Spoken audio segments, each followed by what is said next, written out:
The US Secretary of State has denied the US is at war with Venezuela following yesterday's attack on Caracas and the capture of Venezuela's President Nicolas Maduro.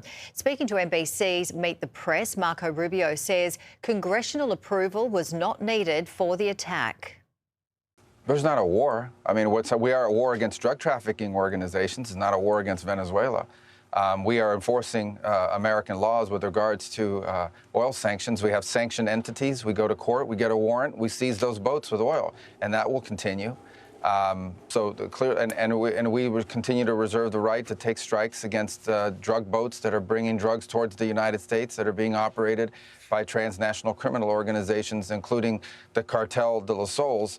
Of course, the leader of that cartel is now in U.S. custody and facing U.S. justice in the Southern District of New York, and that's Nicolas Maduro. So we made a big progress in that regard.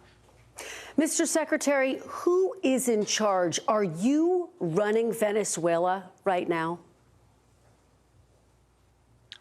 Yeah, I mean, I keep people, fixating on that. Here's the bottom line on it is we expect to see changes in Venezuela. Changes of all kinds, long-term, short-term. We'd love to see all kinds of changes. But the most immediate changes are the ones that are in the national interest of the United States. That's why we're involved here, because of how it applies and has a direct impact on the United States. Okay, we are not going to be able to allow in our hemisphere a country that becomes a crossroads for the activities of all of our adversaries around the world. We just can't allow it. We can't have a country where the people in charge of its military and in charge of its police department are openly cooperating with drug trafficking organizations. We're not going to allow that. These things are direct threats to the United States, and we intend to use every element of leverage that we have to ensure that that changes. The one I would point everyone to is that our military is helping the Coast Guard conduct a law enforcement function, which is not just the capture of Maduro, but the enforcement of our sanctions. We go to court, we get a warrant, we seize the boats. And we think this is tremendous leverage, incredible, crippling leverage, which we intend to continue to use until we see the changes that we need to see that are benefit to the American people. And by the way, we believe to the people of Venezuela as well. President Trump said the administration is working with Maduro's Vice President, Delcy Rodriguez. Why does the administration oppose working with the opposition leader, Maria Corina Machado? She's the Nobel Peace Prize winner, of course, as well. Her coalition has the support of 70% of Venezuelans. Why not work with her? Well, a couple things. First of all, Maria Corina Machado is fantastic, and she's someone I've known for a very long time, and that whole movement is. But we are dealing with the immediate reality. The immediate reality is that unfortunately, and sadly, but unfortunately, the vast majority of the opposition is no longer present inside of Venezuela. We have short-term things that have to be addressed right away. We all wish to see a bright future for Venezuela, a transition to democracy. All of these things are great, and we all want to see that. I've worked on that for 15 years on a personal level, both in the Senate and now as National Security Advisor and Secretary of State. These are things I still care about, we still care about. But what we're talking about is what happens over the next 2-3 weeks, 2-3 months, and how that ties to the national interest of the United States.